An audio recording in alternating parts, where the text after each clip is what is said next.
de la Unión. Pues, sin más, insistiéndole en el agradecimiento que quiero expresar en nombre de toda la Comisión, tiene la palabra el ministro Yarrar.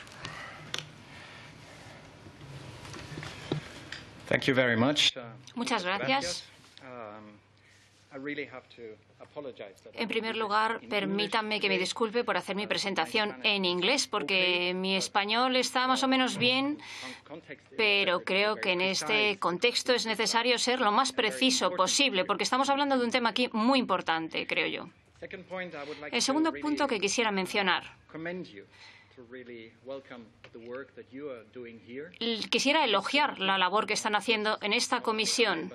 No solo yo, sino muchas personas pensamos que es un tema de extrema importancia que tenemos que examinar desde la perspectiva de la sociedad, pero también de la seguridad. Y sus colegas en el Parlamento Europeo están realizando una labor muy similar en estos momentos. Han creado una comisión especial para analizar y debatir todos los aspectos relativos a la injerencia extranjera en los procesos democráticos, lo que incluye el tema de la desinformación. Por tanto, creo que tiene el mayor de los sentidos conectar ambos puntos. En mi presentación voy a intentar darles una imagen general centrándome en 4 ámbitos concretos. Voy a hablar, por tanto, de la amenaza, de qué estamos hablando aquí. También voy a hablar de cómo podemos definir esta amenaza, es decir, cuál es el problema. El segundo punto que quisiera abordar en mi intervención es cómo vemos la evolución de esta amenaza y, a continuación, qué respuestas, obviamente, porque esto es a lo que se dedican ustedes, qué respuestas podemos aportar en el plano nacional o en el plano europeo. También voy a hablar no del tema de la desinformación o noticias falsas como tal, sino que me voy a centrar más bien en un elemento de este ámbito. Voy a hablar del elemento extranjero, el elemento de política exterior y de seguridad. Esto no significa que no voy a tener en cuenta que estamos hablando de un tema societal también, porque también voy a abordar este punto, pero como decía, me voy a centrar en lo anterior. Por tanto, vamos a examinar la amenaza. He traído algunas imágenes. En esta imagen verán algo que ha ocurrido en 2017. Desde entonces contamos con muchos más ejemplos, pero en aquel momento teníamos las elecciones presidenciales francesas. En dichas elecciones presidenciales francesas vimos claramente que había actores extranjeros que estaban intentando manipular o interferir, es decir, poner su propia marca en este asunto nacional, y es algo que está claramente documentado y que se ha visto con la mayor claridad. Les podría dar muchos otros ejemplos. Las elecciones estadounidenses de 2017 son un ejemplo muy ilustrativo. Los hechos acaecidos en Ucrania. Y hay una larga lista.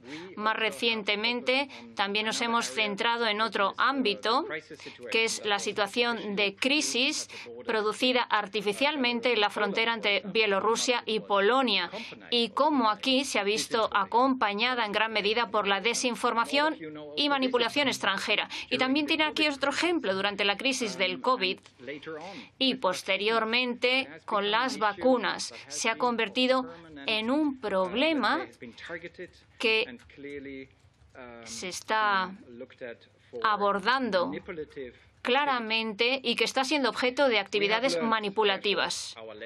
Por tanto, hemos aprendido las lecciones y hemos comenzado también en el nivel europeo a establecer toda una serie de instrumentos y elementos nuevos que nos ayuden a poder aportar una respuesta a este problema. Pero si me lo permiten, voy a hablar brevemente de un tema muy importante. He visto algunas de sus sesiones, de sus debates con anterioridad con diversos expertos y se ha planteado mucho cuál es el problema, qué definición le daríamos. Pues bien, nosotros hemos intentado poner esto en una frase, conceptualizarlo, porque si hablamos de la desinformación en términos que no sean claros, no les vamos a ayudar a los legisladores a poder encontrar soluciones y tampoco vamos a ayudar a el debate que se pueda producir en este sentido. Y por este motivo preferimos hablar, más que de noticias falsas o desinformación, preferimos hablar de campañas de influencia intencionadas, dirigidas y coordinadas con actores extranjeros y, por tanto, utilizamos el término de injerencia y manipulación de información extranjera, el FIMI, por así decirlo. Este ámbito no es un ámbito ilegal, es decir, no hay ninguna legislación que prohíba este tipo de actividades, al menos por ahora. El segundo punto que quisiera comentar es que no estamos examinando únicamente lo que están haciendo estos actores o lo que dicen, el contenido. También tenemos que examinar qué es lo que están haciendo, qué pautas de conducta se están produciendo. Tercer elemento a tener en cuenta. Tenemos que examinar qué está siendo objeto de amenaza. La desinformación lleva ya con nosotros durante cientos o incluso miles de años. Es que no es un fenómeno nuevo. Lo que sí es nuevo aquí es que estamos hablando de medios técnicos nuevos que se pueden desplegar de forma mucho más rápida y que pueden desplegarse además de forma relativamente fácil y barata. Así que todo el debate que estamos celebrando aquí no se trata de juzgar lo que es verdad o mentira, lo que es bueno o malo, lo que nos gusta o lo que nos deja de gustar, sino de identificar la conducta de los actores de la parte externa que no queremos que estén presentes en nuestras democracias, en nuestras circunscripciones, porque consideramos que representan una injerencia. Veamos ahora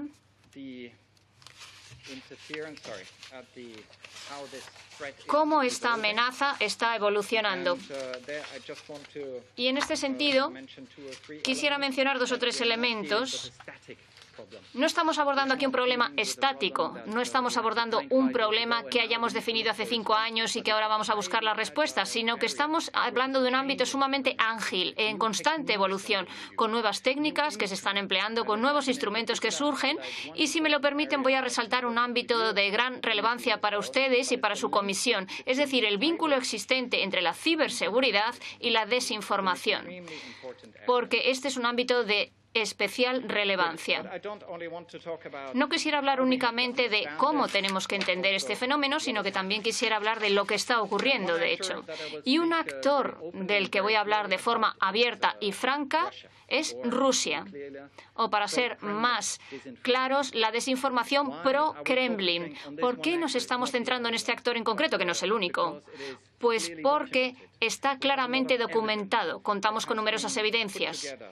Hemos recabado numerosas evidencias por parte de investigadores, de gobiernos, y para explicarles qué instrumentos están empleando, les voy a presentar esta imagen que procede de un informe sumamente interesante de nuestros colegas americanos y que muestra que lo complejo también para nosotros a la hora de encontrar respuestas a este tipo de actividades es que son actividades legítimas, son canales de comunicación perfectamente legítimos, y si vemos en la parte izquierda estamos hablando de comunicaciones gubernamentales, es que estamos hablando de algo absolutamente legítimo, es diplomacia pública, pero hay una zona gris aquí, una zona gris que está entre la manipulación y las acciones encubiertas. Es una especie de amalgama que nosotros en nuestra labor tenemos que intentar desentrañar.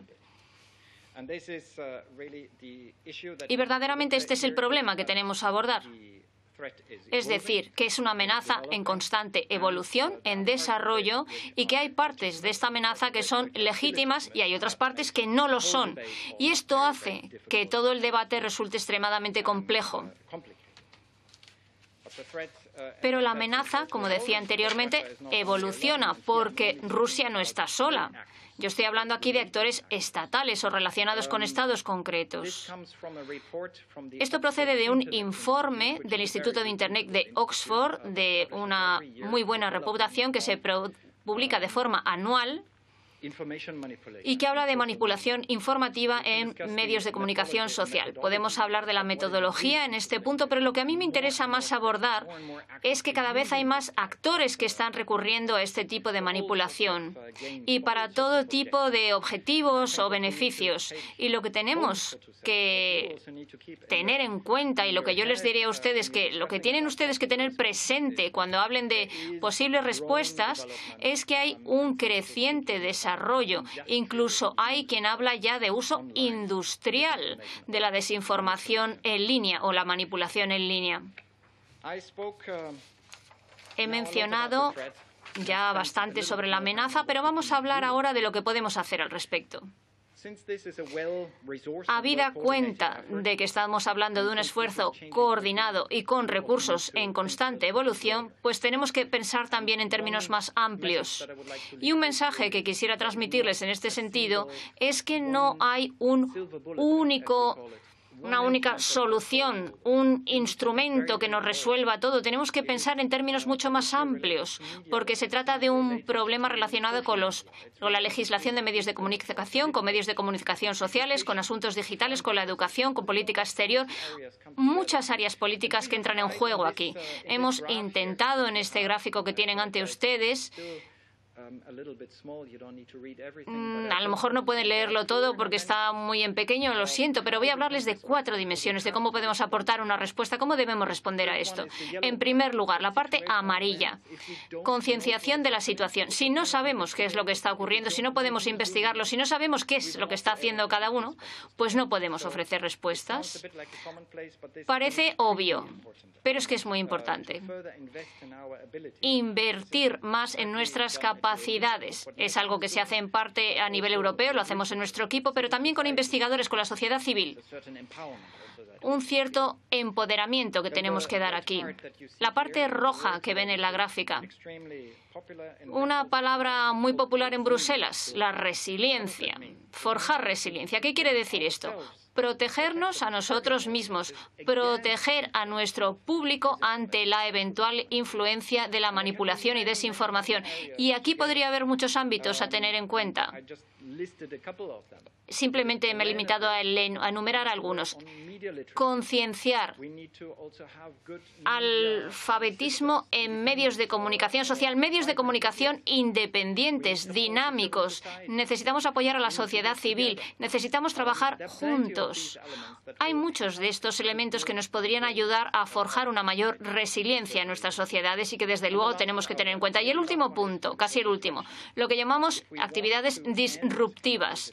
Si queremos poner fin a estas actividades, tenemos que contar con los instrumentos necesarios. Y en este sentido tenemos que examinar qué tipo de desinformación y cómo se está distribuyendo, qué mecanismos se emplean para distribuir esto. Y esto tiene que ver también con las plataformas de medios de comunicación social, de las que voy a hablar dentro de un segundo. Finalmente, parte verde. Mi equipo nos estamos centrando muchísimo en este ámbito. Es decir, ¿qué respuestas tenemos en nuestras relaciones internacionales? ¿Qué respuestas diplomáticas tenemos a nuestra disposición? ¿Qué herramientas tenemos a nuestra disposición? Y aquí, si me lo permiten, voy a hablar brevemente de la labor que mi equipo está realizando.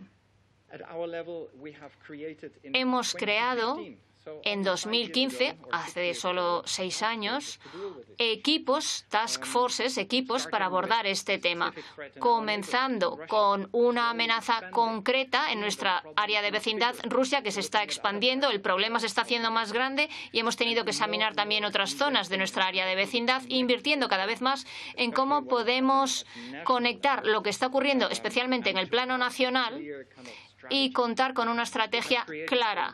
Hemos creado, por ejemplo, un sistema de alerta rápida que reúne a los 27 Estados miembros en este ámbito para poder intercambiar información y desarrollar un enfoque común. Y último, pero no por ello menos importante, trabajar en el plano internacional con socios de mentalidad similar. Si miro más allá de mi equipo en el plano europeo, pues verán que aquí les doy una imagen más o menos general de las últimas políticas o enfoques políticos que estamos debatiendo. No les voy a presentar todos porque si no me llevaría toda la tarde, pero quisiera mencionar los últimos 2. El Plan de Acción de Democracia Europea y la Ley de Servicios Digitales, que para mí son el punto central de nuestra labor. La Ley de Servicios Digitales lo que pretende es regular con normas vinculantes las plataformas de medios de comunicación social. Pero, por decirlo en mis propias palabras, no vale con decirles lo que está bien y lo que está mal, lo que nos gusta o lo que nos deja de gustar, sino lo que tenemos que hacer es definir cuáles son los riesgos para nuestra sociedad. Y con este riesgo, a partir de ahí, contar con una serie de obligaciones para las empresas de medios de comunicación social para garantizar que no se les manipula, que no se utiliza sus sistemas. Quisiera hablar también de mi propio equipo, de lo que estamos haciendo en el plano europeo. Gran parte de los Estados miembros de la Unión Europea, y creo que de hecho ustedes también están debatiendo muchos de estos temas en España, muchos de los Estados miembros de la Unión Europea están creando toda una serie de estructuras, nuevas estructuras y nuevos instrumentos, y voy a mencionar uno o dos ejemplos. El de nuestros colegas en Francia, por ejemplo, que han creado una nueva agencia. Una agencia que concretamente se dedica a detectar y analizar las injerencias extranjeras. Nuevas estructuras interministeriales que han desarrollado una nueva estrategia de seguridad en este ámbito. Suecia también ha creado una nueva agencia y vemos que esto se está produciendo en numerosos Estados miembros de la Unión Europea. Este es un ejemplo, a lo mejor se lo tenía que haber enseñado antes, de qué es lo que podemos hacer por lo que respecta a exposición, a aumentar la concienciación y actividades en este sentido, y la desinformación pro-Kremlin. Saben que hemos desarrollado un enfoque específico de este tema para exponer o arrojar luz. Y no se trata de decir, es que no me gusta este artículo, no me gusta esta narrativa, no me gusta este elemento. Lo que intentamos es mostrar cómo toda una serie de elementos se interconectan, se coordinan de forma intencionada. Es decir, que no se trata de una comunicación genuina. Y voy a finalizar ya, señor presidente, porque si no voy a ocupar demasiado tiempo de esta sesión, con un tema muy importante. Tenemos que desarrollar de forma colectiva herramientas adecuadas y analíticas. Es muy importante que podamos invertir más en resiliencia. Lo que les decía anteriormente con esta gráfica, creo que es una de las únicas gráficas donde van a poder ver el espectro completo de lo que es necesario hacer. Necesitamos también invertir más entre los Estados miembros para poder intercambiar más información en el plano transfronterizo, contar con un mejor entendimiento o comprensión, desarrollar enfoques comunes. Bueno, creo que ya he estado hablando de este tema con nuestros socios internacionales. Si me lo permiten, voy a resumir, señor presidente. Y les voy a hablar de 3 lecciones que hemos aprendido con nuestro trabajo. En primer lugar, para nosotros está muy claro que necesitamos, hagamos lo que hagamos, respetar la libertad de expresión, porque es el elemento más importante. Y tenemos que alcanzar un equilibrio correcto. No tenemos que decir, es que esta desinformación hay que ponerle fin. Hay que restringirla, pero siempre hay que encontrar un equilibrio adecuado y adoptar medidas que estén justificadas por parte de los Estados. Y es que esto es muy importante. Y por eso he insistido tanto en explicar cuál es el problema y dónde reside la amenaza. Número 2. No hay respuestas sencillas. No hay una legislación en un ámbito que nos resuelva todo. Tenemos que pensar en numerosos ámbitos políticos, hablar con numerosos colegas de diferentes comisiones, por ejemplo, los que tratan temas de educación, de política exterior, de políticas digitales, porque es muy importante también. Y último, pero no por ello menos importante, necesitamos también evitar que esto sea meramente una respuesta gubernamental o que se haga un decreto y ya está, sino que es algo que afecta a la sociedad. Necesitamos recabar la cooperación de toda la sociedad para poder trabajar juntos, obviamente las instituciones gubernamentales y, en primer lugar, ustedes, en tantos que Parlamento, pero también la sociedad civil, los investigadores, numerosas ONGs que se encuentran activas en este ámbito, porque es la única forma de abordar este problema. Señor presidente, me voy a detener aquí para que podamos tener tiempo para el debate y estoy deseando responder a sus preguntas. Gracias. Muchas gracias a Mr. Lieutenant. Como compareciente ha sido, como advirtió, breve y claro. Le agradezco la claridad de sus palabras y de sus recomendaciones que en esta comisión, el país miembro de la Unión, tendremos en cuenta. Vamos a hacer la correspondiente ronda de portavoces. Empecemos por el Grupo Socialista, si no hay inconveniente. ¿Sí? ¿Quién será? Muy bien, tiene la palabra, pues. Muchas gracias. Gracias, presidente. Muchísimas gracias al ponente Lutz Günther. Uno de los efectos de la desinformación es erosionar la confianza entre las personas y entre las sociedades. Y cuanto más dramática es la información y más escandalosa, pues se vuelve más interesante. La colaboración entre los Estados y la posible regulación de los flujos de esas informaciones son algunas de las alternativas que discuten los Estados miembros de la Unión Europea para intentar enfrentarse al auge de un fenómeno que encuentra un gran calado de cultivo en una población que ha pasado de ser una consumidora pasiva a generadora de contenidos. La forma de distribuir esas informaciones y llegar a las audiencias es lo que realmente ha cambiado. Anteriormente simplemente se podía consumir un tipo de información, pero ahora mismo se puede también reconducir esa información, direccionarla hacia donde nosotros pretendemos, hacia una audiencia más específica y hacer que actúe bajo esa información que le ha llegado. La desinformación tiene una intención clara de provocar un determinado efecto. Son producto, no solamente producto del momento, de la ironía, de la ignorancia, sino que son acciones coordinadas, como ha dicho el ponente, para su propagación y tienen un objetivo claro que puede ser, por un lado, político, para ganar elecciones, o puede ser también comercial, para ganar dinero. Y una de las preguntas que a mí me gustaría realizarles es ¿cómo conocer el impacto que permita medir la proporción de una noticia falsa que la Unión Europea está tratando de crear ese sistema de protección en los procesos democráticos? Pero también no solamente entiendo que en los procesos democráticos, sino también debe dirigirse también esos mecanismos que tiene que establecer la Unión Europea en proteger el debate público. Y en ese sentido me gustaría también que nos aclarase cómo conseguir un equilibrio entre la manipulación del público, de la sociedad, y salvaguardar la libertad de expresión. Y ya por último, que no me quiero extender mucho más en las preguntas, conocer las acciones, las iniciativas desde que se está trabajando para generar desde la Unión Europea algún organismo que genere su propia información. Establecer lo que ha comentado usted, un código de prácticas,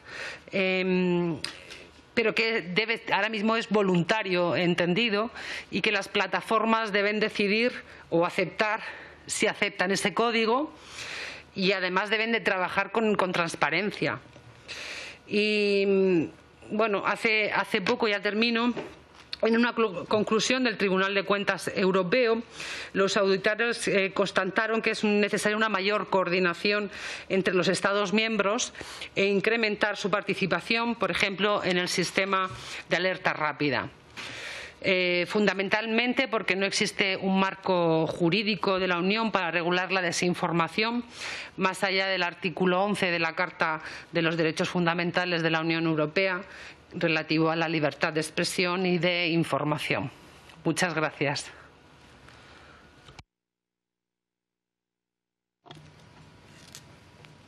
Vamos a ver, así lo prefiere el compareciente. Vamos a sumar intervenciones cuando entienda él, y así me lo ha pedido, que hay un suficiente paquete de respuestas para no desorientar con una respuesta final. Tenemos una contestación de su parte, así que pasamos al portavoz del Grupo Popular. ¿Quién será? El señor Callejas, el propio portavoz. Muchas gracias, señor presidente. Buenas tardes, señorías. Muchas gracias, señor Lutz Glingner, por venir al Congreso de los Diputados y participar en esta subcomisión sobre el estudio del fenómeno de desinformación y de las fake news con efectos disruptivos en la sociedad. Usted es jefe de comunicaciones estratégicas dentro del Servicio Exterior de la Unión Europea.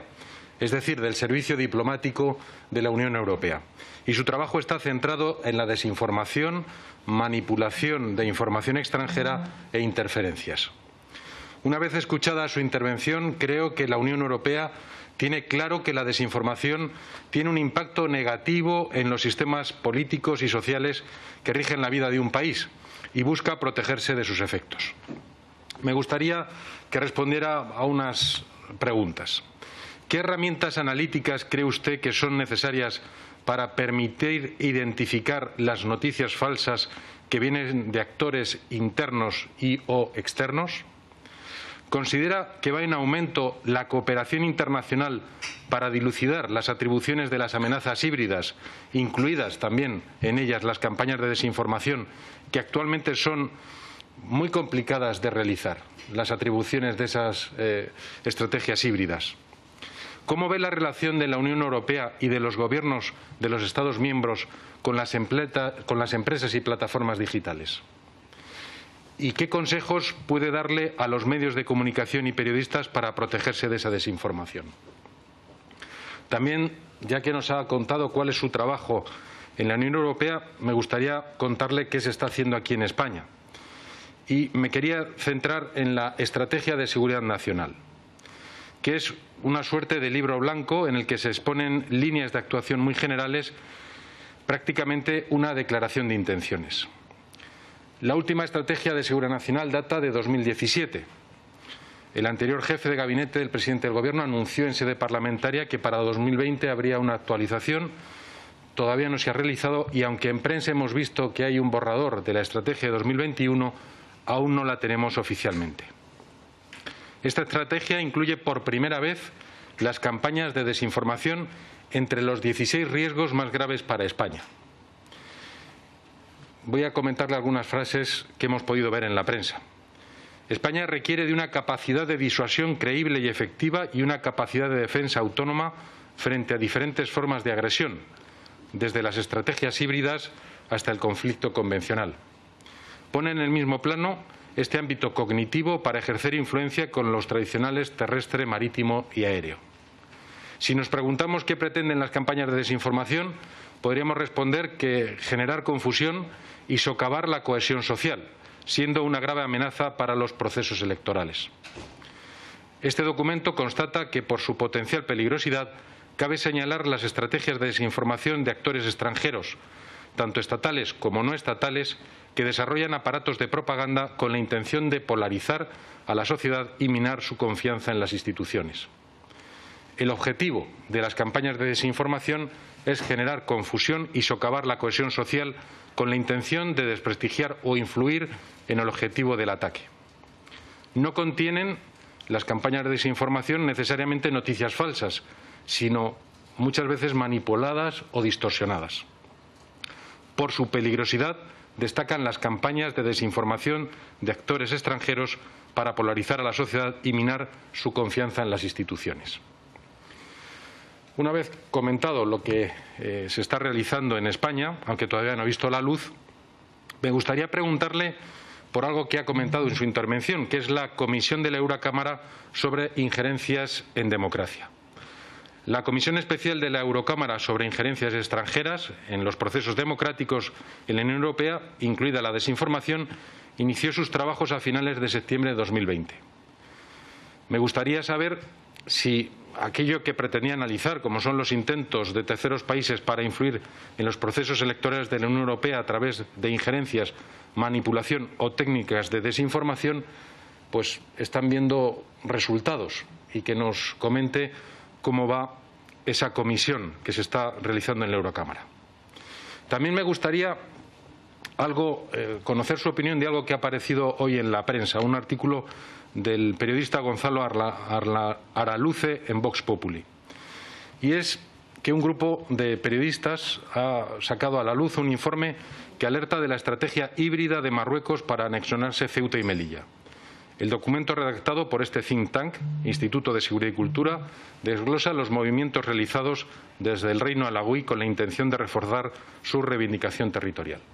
Me gustaría saber si en el ámbito de su trabajo están analizando también este tipo de amenazas que en primera persona pues afecta a nuestro país. Y por último, dos asuntos. Me gustaría saber qué importancia le da usted al pensamiento crítico. Ese pensamiento que se basa en poder escuchar muchas opiniones, pero luego tamizar esas opiniones con la formación que cada uno recibe y poder obtener una opinión personal.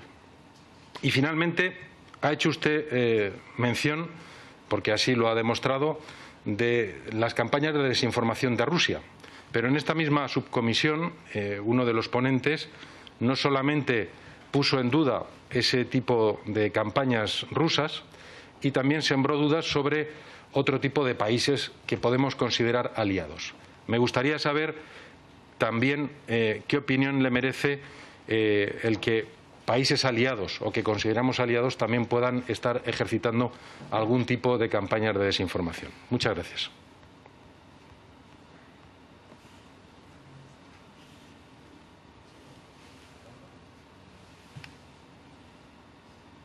Bien, pues entonces doy la palabra al portavoz de Vox, señor Sánchez.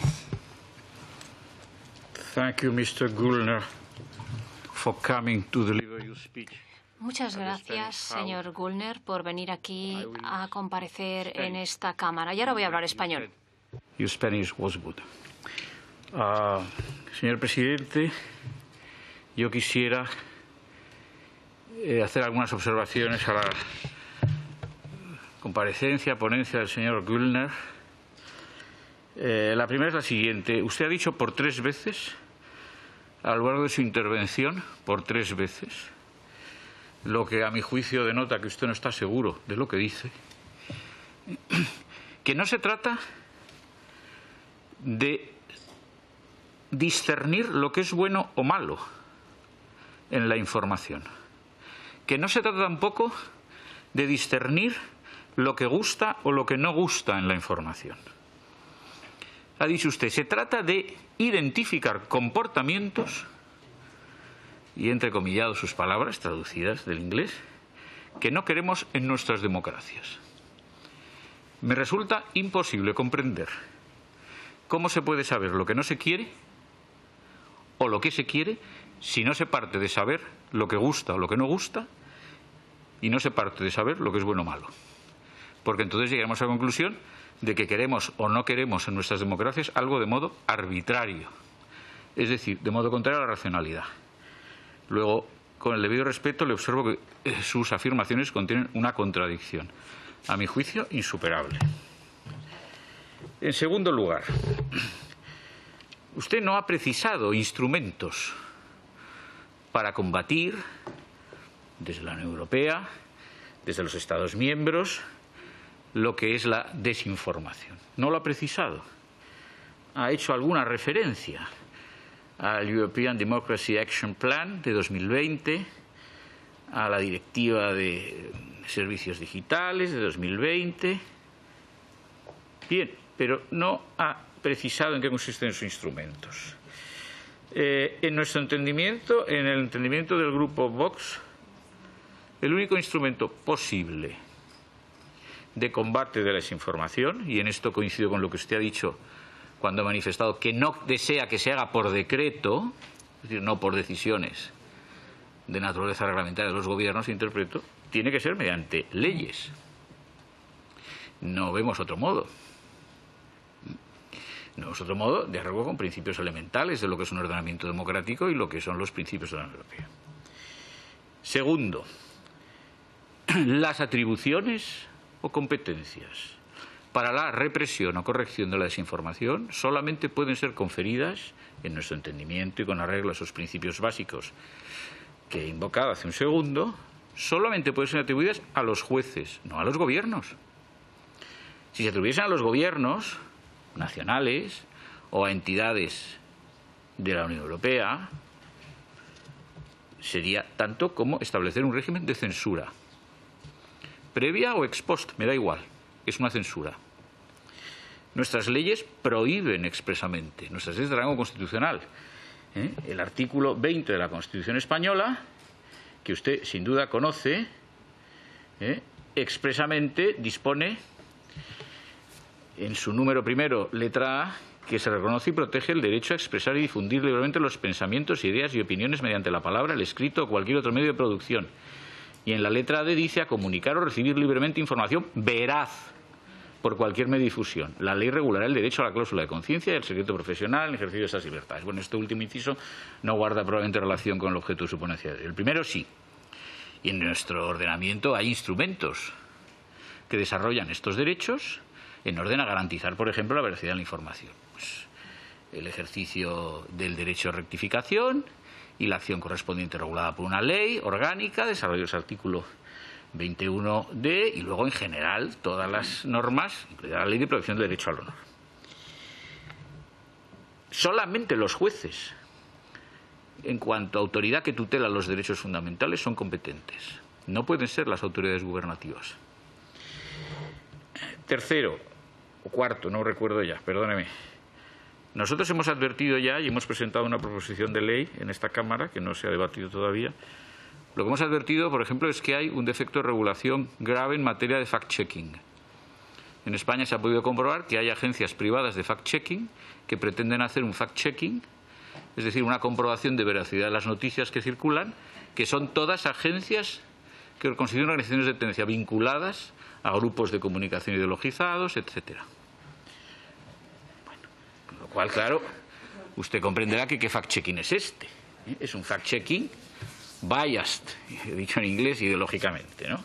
Esto ni es fact-checking ni es nada, es una labor de propaganda política invocando el ejercicio de un llamado fact-checking. Por último, me ha sorprendido alguna observación de la portavoz socialista, cuando dice que cunde una preocupación en materia de desinformación, por ejemplo, con ocasión de campañas electorales. ¿Y usted no se ha preguntado alguna vez, o su partido, si no debería haber cundido una preocupación hace muchos años acerca del ejercicio y desarrollo de una actividad como es la prospectiva electoral de encargo que difunden medios de educación? ¿Usted no lo ha pensado? Porque ustedes, que son socialistas europeos, podrían hacer una reflexión sobre esto, cuyo origen es norteamericano. ¿No saben que la prospectiva electoral de encargo que se publica en los periódicos sirve no para informar ni orientar a la opinión pública, sino para formar una opinión en orden a determinar un comportamiento electoral? Esto no lo ha pensado usted nunca y esto no le inquieta. No, claro, no me sorprende que no le inquiete, porque en España hay un organismo gubernamental como es el CIS, que depende de Presidencia del Gobierno, que se dedica durante el mandato del presidente del Gobierno en el cargo exclusivamente a desorientar a la opinión para favorecer al Partido Socialista en su expectativa electoral. Pues dicho esto, no me extraña que le sorprenda. Nada más. Muchas gracias. Sí, como hay una... Es que me ha aludido personalmente. No. Aguarde a que lo que voy a comentar. Por el buen orden del debate, dejaremos que lo principal, que es la respuesta que se demanda del compareciente, de Mr. Gürner, se cumpla y después le daré ocasión a contestar a esa mención polemista por parte del portavoz de Vox. Adelante, Víctor.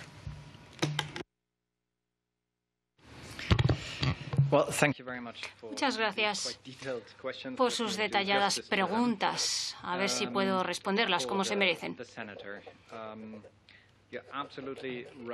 En primer lugar, la primera pregunta. Efectivamente, el mal principal de la desinformación es la erosión de la confianza.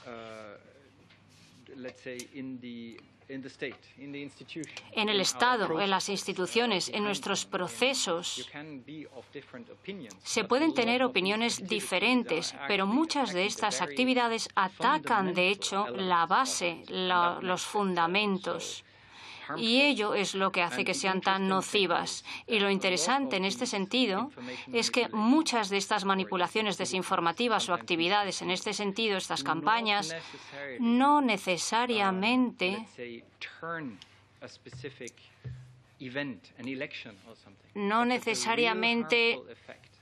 tienen un efecto en una elección, en un evento, sino que lo nocivo verdaderamente es que a medio o largo plazo socavan la confianza o la cohesión en nuestras sociedades abiertas.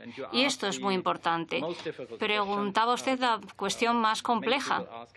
Muchos preguntan, ¿cómo medimos, cómo evaluamos el impacto? No tengo una respuesta perfecta para esto. Y no la tengo porque para examinar esto tenemos que examinar las cabezas de las personas, qué es lo que piensan antes de consumir o verse expuestos a este tipo de información y después, y no contamos con una herramienta así. Cada vez hay más estudios, sin embargo, de cómo esta manipulación informativa sí tiene un impacto, ya sea en las personas concretas o en la sociedad. Le puedo dar toda una serie de ejemplos o de estudios que se han realizado, pero confirman gran parte de lo que pensamos en el sentido de que no exageremos el impacto, pero tampoco nos lo tomemos demasiado a la ligera, porque el impacto está ahí. ¿Cómo podemos proteger el debate público? Este es el elemento más importante. ¿Cómo distinguimos entre un debate público genuino y la desinformación? Y también combinaré esto un poco con la respuesta que le daría al señor Sánchez. Cuando decía, no se trata de bien o mal, de lo bueno o lo malo. En concreto, lo que quería decir es que no estamos redactando una ley sobre todo lo que se pueda decir o lo que no se pueda decir, porque eso no tendría sentido en ninguna de nuestras sociedades abiertas o en ninguna de nuestras democracias, ya sea España, Alemania, de donde yo procedo. Por lo tanto, el mejor enfoque para poder identificar cuál es el auténtico problema es examinar el comportamiento de estos actores. ¿Qué quiere decir esto? ¿Alguien está utilizando bots artificiales para multiplicar sus ideas o para apoyar unas políticas concretas? ¿Hay alguna amplificación artificial más? ¿Se están utilizando sitios web que no son auténticos como tales, sino que son falsas personas que hacen como si fueran nuevos sitios, pero al final sabemos que están incluso vinculados con operativos de seguridad de otros actores estatales? ¿Qué hacemos con las actividades que suprimen opiniones? Porque estamos hablando solo de desinformación en el sentido de abuso o noticias falsas. Pero por eso yo también me estoy centrando tanto en la manipulación de la información, porque también está la pauta de interferir en los debates y eliminar opiniones o voces que quieren difundir un debate determinado. Esta manipulación, por tanto, de los contenidos, pero también de las identidades, y también está la diseminación, cómo se distribuye esta información. Esto es lo que tenemos que examinar. Y también está el papel de los jueces, efectivamente, correcto. Pero si no contamos con una legislación en este ámbito, ningún magistrado puede pronunciarse si no hay esta legislación. Por eso es un ámbito tan complicado, porque por una parte tenemos que definir la conducta, el comportamiento, tal vez con legislación vinculante, lo estamos haciendo a nivel europeo, pero también tenemos que tener un consenso, un debate en la sociedad, porque no va a haber ninguna ley en ninguno de los países miembros de los Estados de la Unión Europea que diga lo que está bien o lo que está mal, sino que más bien nos va a decir qué comportamiento no resulta aceptable. Volviendo ahora a la cuestión del senador, que planteaba el senador sobre que el plan de acción de democracia europea, ¿qué está haciendo? ¿Cómo estamos examinando estos temas en este sentido? Proponemos en el nivel europeo, este es nuestro enfoque hasta ahora, centrarnos en tres ámbitos, porque necesitamos que unir estos puntos. En primer lugar, examinar las normas de los partidos políticos en la Unión Europea. La Comisión Europea acaba de publicar una propuesta para contar con normas más claras de publicidad política. Se trata sobre todo de transparencia, porque queremos saber quién está pagando este tipo de publicidad. No prohibirlo, sino garantizar que todo el mundo pueda saber quién está financiando o pagando qué. Segundo elemento, medios de comunicación. Ya he mencionado este tema. No se trata únicamente de legislación de medios de comunicación, sino también de proteger proteger a los periodistas si están bajo presión, si se están viendo amenazados, por ejemplo. Tenemos en este sentido un paquete de medidas que hemos propuesto. Mencionaba también las normas del juego para las empresas de medios de comunicación social. En este momento no tenemos una ley. Se está debatiendo en el Parlamento Europeo. Sus colegas del Parlamento Europeo la van a votar en la Comisión el 9 de diciembre y probablemente dará como resultado que se adopte una ley, todavía no que se aplique, pero sí que se vaya adoptando a finales de este año o comienzos del siguiente. Y no voy a repetir lo que decía antes también aquí, porque no se trata de decir lo que necesitan hacer los medios de comunicación social en términos de contenido, lo que tienen que poner o quitar, sino que más bien se trata de qué sistemas tienen que tener en marcha para minimizar los riesgos. Y esto es muy importante. Señor Callejas, suscitaba usted un punto muy importante, el vínculo entre las ciberactividades, la desinformación y lo que nosotros llamamos actividades híbridas. Personalmente, y creo que también hablo en nombre de las instituciones comunitarias, acogemos con gran satisfacción su estrategia de seguridad. Queremos que incluya este tema de la ciberseguridad, porque este es el problema de seguridad del siglo XXI. Se va a manifestar en diferentes y múltiples formas. Por ejemplo, vemos lo que está ocurriendo en la frontera polaca y bielorrusa. Veremos otros ámbitos también y nuestro sistema no está plenamente preparado para esto. Por ello tenemos que invertir en esto. El ámbito que estamos hablando aquí, manipulación de la información, es parte de ello, pero hay otros muchos ámbitos. Esto es parte de ello. Y creo que es absolutamente correcto que esté presente. Me preguntaba ¿qué quieren los colegas a nivel europeo? No puedo hablar en nombre de sus colegas eurodiputados. He visto el informe provisional. Espero que les puedan enviar una copia de las recomendaciones que se hacen, pero veo que examinan diferentes ámbitos. Bueno, aquí lo tengo, el documento.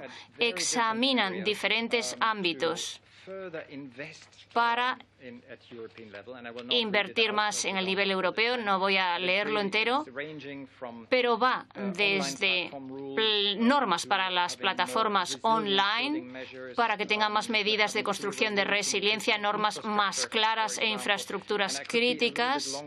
Podría extenderme un poco más, pero en mi opinión se trata de un informe excelente y les diría que si es posible lo tengan en cuenta en sus propias deliberaciones, porque ofrece una perspectiva de 360 grados.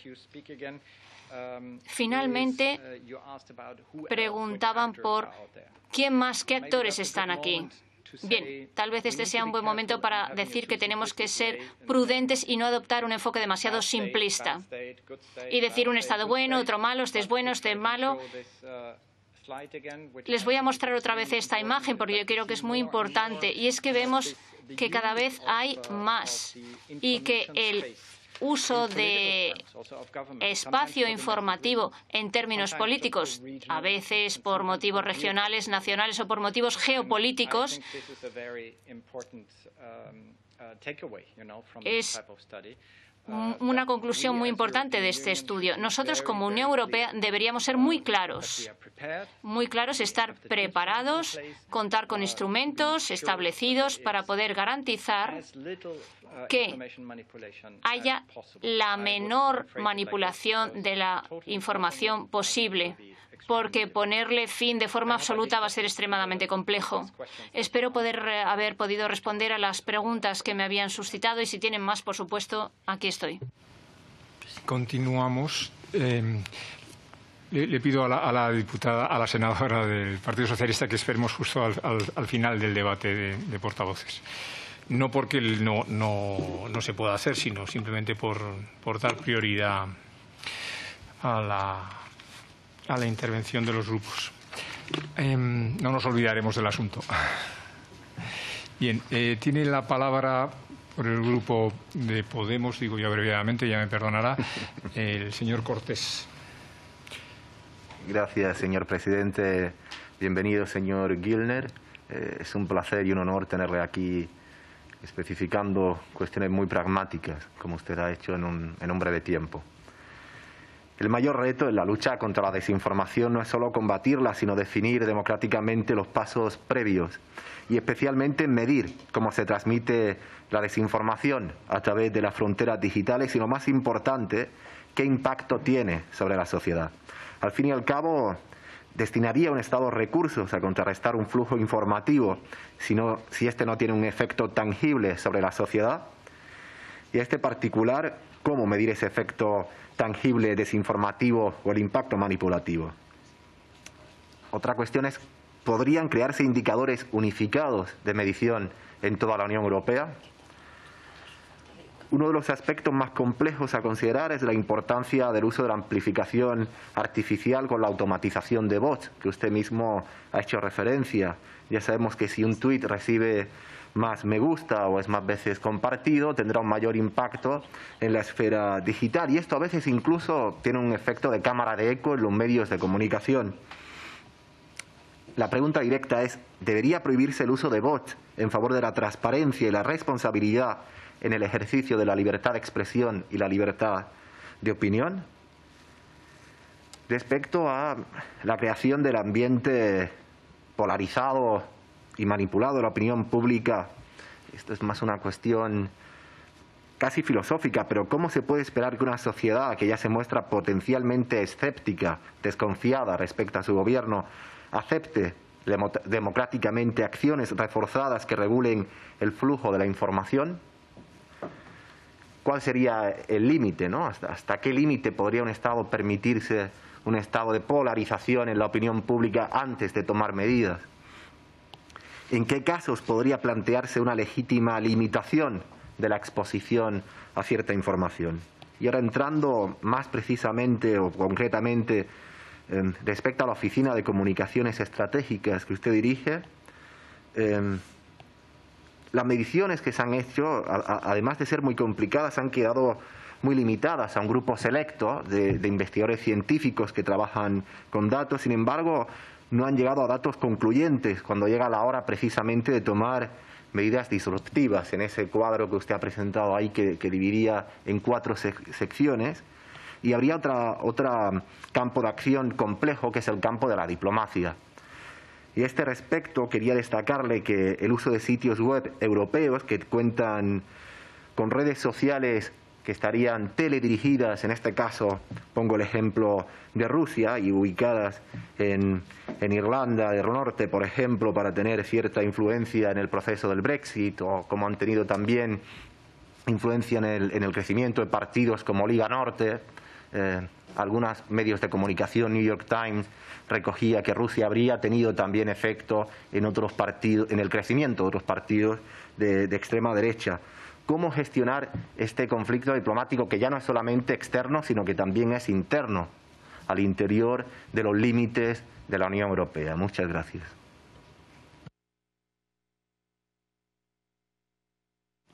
Gracias, señor portavoz. Y le corresponde ahora el turno al señor Landa, por el Grupo Nacionalista Vasco. Sí, muchas gracias, señor presidente. Muchas gracias, señor Gillner, por comparecer en esta subcomisión. Yo creo que todos compartimos y todas compartimos que la referencia europea y las estrategias europeas para abordar y hacer frente a este fenómeno de la desinformación resultan absolutamente imprescindibles y, por tanto, tener conocimiento de las mismas a través de un máximo responsable como es usted es realmente de agradecer. Quería referirme precisamente a las diferentes estrategias o puntos fundamentales que usted ha subrayado a la hora de abordar esta realidad, el fenómeno de la desinformación, para quedarme fijarme finalmente en una de ellas. Hablaba usted de la necesidad de tomar conciencia de la situación, de tomar conciencia de esta realidad, del fenómeno. Hablaba usted de invertir en las capacidades necesarias para hacer frente al mismo, también implicando a la sociedad civil, y hablaba usted de forjar resiliencias, de proteger a nuestro público, y hablaba usted de la alfabetización mediática, y hablaba usted de forjar una mayor resiliencia en relación a este fenómeno. Vinculo esta reflexión con el propio Plan de Acción para la Democracia Europea, que además de fijar esos 3 objetivos generales, fija también o define 3 ejes de acción, y el último de ellos habla de abordar la necesidad de contrarrestar la desinformación a través del desarrollo de una caja de herramientas, creo que se cita de la Unión Europea, creo que se cita exactamente así, para impedir la interferencia extranjera e impulsar la alfabetización mediática. Quería saber, esta caja de herramientas, que entiendo que es una manera de englobar a la realidad las acciones que se van a desarrollar en esta temática, ¿qué es lo que se contempla? ¿Qué acciones concretas o qué estrategias concretas contempla la Unión Europea dentro de este Plan de Acción para la Democracia Europea para abordar este proceso de necesaria alfabetización mediática de la ciudadanía, para forjar lo que usted ha citado, esa mayor resiliencia hacia este fenómeno que yo creo que es absolutamente fundamental para hacer frente al mismo, para implicar también, ha dicho usted, a la sociedad civil? Ha citado usted ONGs y otros agentes fundamentales para hacer frente a esta realidad, pero entiendo que esta es una cuestión fundamental y quisiera saber si se puede usted extender un poco más en esta estrategia, repito, de alfabetización mediática y de concienciación general de la ciudadanía y agentes sociales. Muchísimas gracias.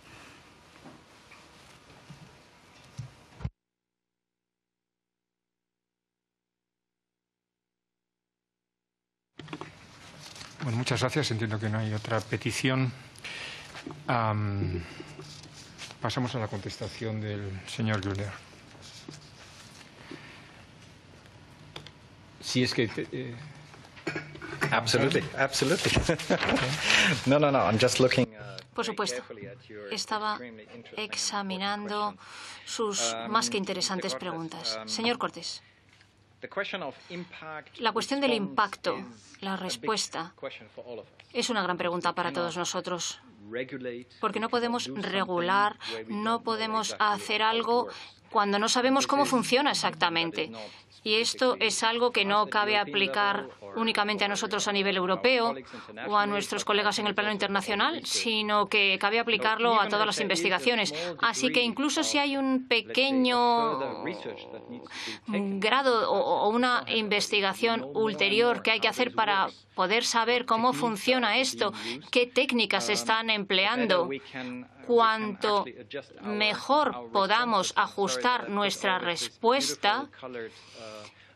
Y aquí estamos otra vez con esta gráfica, este donuts, que sé que es muy difícil leer, lo reconozco, pero si no contamos con una concienciación sobre la situación, si no sabemos qué es lo que está ocurriendo, porque las plataformas no nos lo van a decir, si no hemos desarrollado las herramientas adecuadas para saber cómo funciona y quién está haciendo qué, entonces todo lo demás va a resultar incluso mucho más complejo. Y por ese motivo parece que es un problema técnico, pero en mi opinión es sumamente importante. Preguntaba también sobre las cámaras de eco. ¿Hay una forma sencilla de prohibir los bots? ¿Nos resuelve esto el tema? Pues esto es lo que decía también en mis comentarios introductorios. La evolución de la amenaza es tan rápida que los bots hoy en día no desempeñan el papel protagonista. No es el principal problema. Hay nuevas formas de manipular los algoritmos, de engañar a los algoritmos de los grandes medios de comunicación social. Así que con un elemento específico, prohibir los bots, por ejemplo, no solventaríamos el problema. Y por este motivo decía que teníamos que examinar muchas medidas al mismo tiempo. Y para mí la más importante sería, y vuelvo aquí, a definir estos comportamientos. Les voy a dar un ejemplo concreto.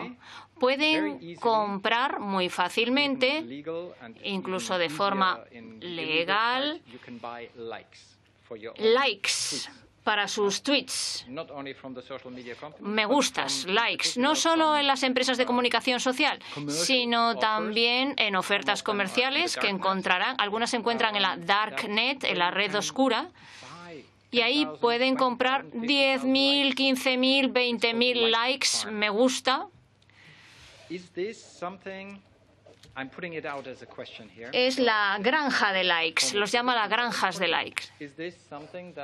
¿Es algo que sea normal en un debate, que se puedan comprar estos me gusta, que se pueda realizar esta amplificación así? Y esto es exactamente lo que a nivel europeo, con el Código de Prácticas, pero también con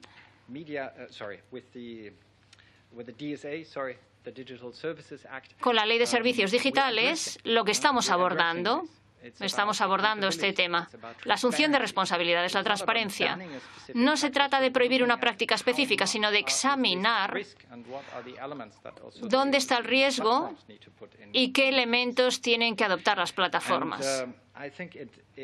Y creo que tiene que ver mucho también con la cuestión que planteaba el señor Landa sobre concienciación. No podemos meramente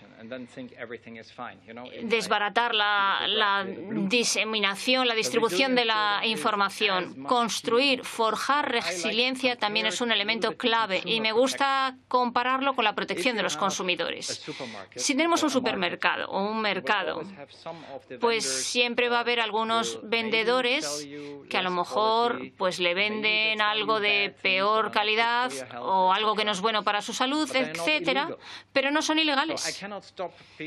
Y yo no puedo impedir que la gente consuma o compre esto, pero necesitamos proteger a aquellas personas que buscan productos de calidad y que no quieren que les engañen, que no quieren que les confundan y que les manipulen. Y esta es la imagen que podemos tener en nuestra mente cuando pensamos ¿qué podemos hacer en este ámbito? Es decir, no queremos tener una regulación plena para todos, sino normas del juego claras y transparencia y asunción de responsabilidad, porque esto es crucial. Preguntaba también por la caja de herramientas. Una caja de herramientas que se está preparando y ya aplicando, porque muchos de sus elementos ya están en marcha. No le puedo dar ahora una lista completa de todas las actividades de alfabetización digital que se están realizando en la Comisión Europea. Estamos trabajando estrechamente con nuestros colegas de la Comisión Europea en este sentido, pero lo que yo le propondría es que si tiene una pregunta específica o necesita material adicional, señor presidente, si me lo permite, estaremos más que felices de ofrecérselo o de ponerles en contacto con nuestros colegas, pero la alfabetización digital es un elemento clave que están abordando nuestros colegas en la Comisión con programas, orientaciones, con actividades específicas también. Espero haber respondido por lo menos a la mayoría de las preguntas. Vamos pues a la cuestión del debate entre grupos. La senadora Retuerto, entiendo que es ella la que prefiere responder a las menciones del señor Sánchez. Gracias, presidente. Por una cuestión saben, 3 minutos. De alusión personal. Bueno, porque en primer lugar decirle a su señoría, al diputado, que no es necesario utilizar de manera partidista todos los espacios que las instituciones nos aportan para poder, en este caso, estudiar un fenómeno como la desinformación, y que ustedes lo tienen que cuestionar todo, lo tienen que judicializar todo, porque es la manera en la que tienen un poco de protagonismo. Así que entiendo que este es un espacio de respeto, de estudio, y no de utilizar torticeramente y partidista un espacio de debate. Muchas gracias.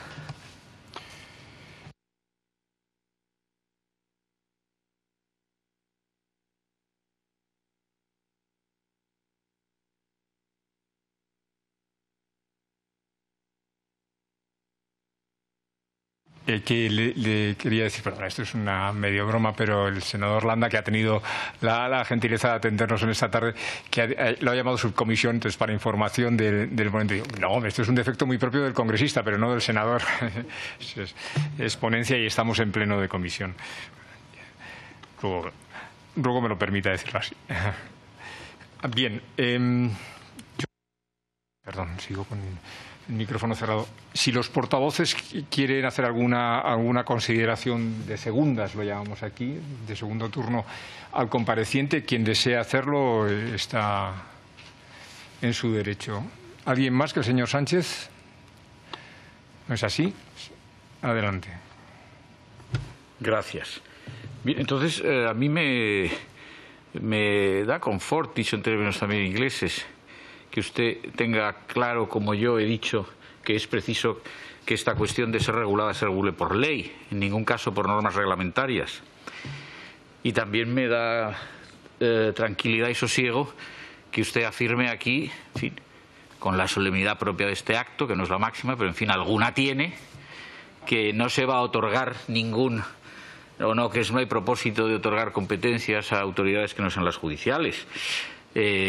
Bien, esto por lo tanto lo comparto con usted, pero digo, es coincidente con lo que yo he dicho en mi intervención anterior. Y ahora hago una observación, que es la última y concluyo, que no es observación con la que yo comparta nada de lo que usted ha dicho. Usted ha dicho que el problema no es, en síntesis, el contenido sustantivo de la información, porque usted ha vuelto a decir que no se trata de que se pueda afirmar por ninguna autoridad si eso es bueno o malo, sino que se trata de examinar el instrumento de difusión de esa información, que usted reputa de inicio desinformación, porque si no, no estaríamos hablando aquí. De nuevo, aquí hay una limitación grave en su razonamiento. Pero, en fin, el instrumento, pues mire usted, yo soy muy poco diestro en materias informáticas y en habilidad para navegar por Internet, etcétera, etcétera. Bien, y desde luego si esto que dice usted, los bots y no sé qué, responden a personas falsas y son instrumentos asequibles para usuarios avanzados o conocedores avanzados de estas técnicas de navegación de información, pues evidentemente no podemos estar conformes con que se simulen ya impostores telemáticos, porque no respondan a un verdadero perfil, etcétera. Esto es indudable. Pero claro, si al final el problema, y concluyo de verdad, de la desinformación y su combate consiste en saber si hay instrumentos ilícitos y el contenido es secundario o no se debe examinar, no acabo de ver muy bien lo que ustedes pretenden, estando de acuerdo, pero no acabo de entenderlo bien. Nada más, muchas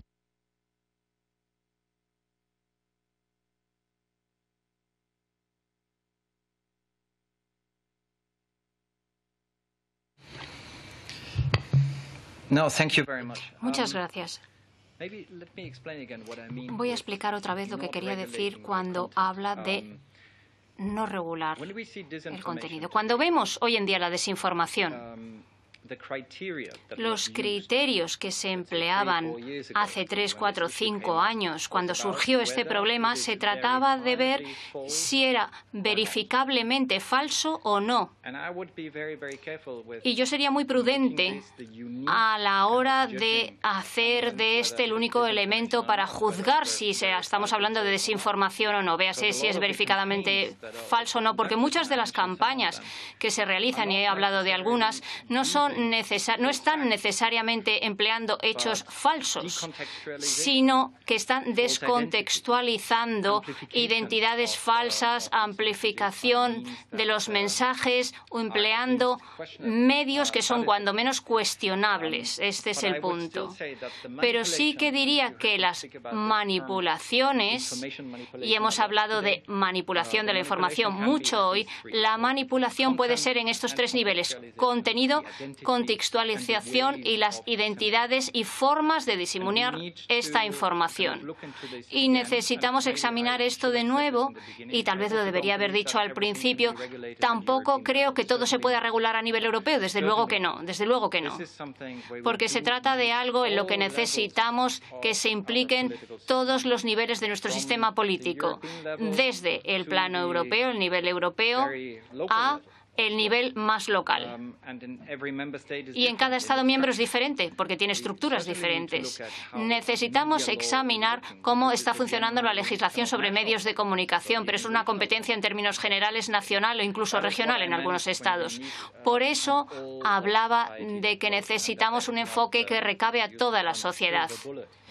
Y hablaba de la bala de plata, del instrumento perfecto del que no disponemos, efectivamente, porque muy a menudo me preguntan, también cuando he debatido este tema con sus colegas en el Parlamento Europeo o en otros Estados miembros, siempre me preguntan, ¿qué ley deberíamos redactar para solventar este problema? Y yo les digo, no trabajen en una sola ley, sino que piensen en muchas diferentes medidas, incluyendo aquellas medidas que muchos de ustedes hoy han mencionado. Por ejemplo, mayor concienciación. No quisiera repetirme, pero todas estas diferentes cosas que hemos mencionado, algunas de ellas no son meramente regulación, sino que son medidas que tienen que ver con la sociedad, las ONGs, organizaciones de medios de comunicación que también desempeñan un papel muy importante y que también tienen una cierta responsabilidad en todo este tema. Y para clausurar, quisiera afirmar una vez más que se trata de algo que están debatiendo este año en este Parlamento, y yo les diría que planifiquen, que piensen qué diferentes elementos hay que aunar, porque al final solo podremos lograr esto si lo hacemos con una cooperación inteligente entre el plano nacional y comunitario. Y por lo que respecta a mi equipo, y saben que estoy trabajando en un ámbito específico de este tema, estamos más que dispuestos a trabajar con las autoridades españolas y con ustedes y con muchos otros interlocutores. Muchísimas gracias por haberme invitado hoy. Y nosotros le devolvemos el agradecimiento, le respondemos a su agradecimiento con el nuestro. Si me permite, el jefe de la División de Comunicaciones Estratégicas, aunque sea autoridad ejecutiva y no parlamentaria, pero le tomamos la palabra, seguimos sus recomendaciones y procuraremos, si es el caso, llegar a algún nuevo contacto para consultas dada su experiencia para nuestros trabajos de comisión. Nada más. Insisto en darle ahora la despedida cordial. Y además con un tiempo que no es usual, un tiempo empleado no es usual entre españoles, lo cual todavía lo hace más grato, siendo hoy una tarde difícil, habiendo actividad parlamentaria general. Muchas gracias a todos.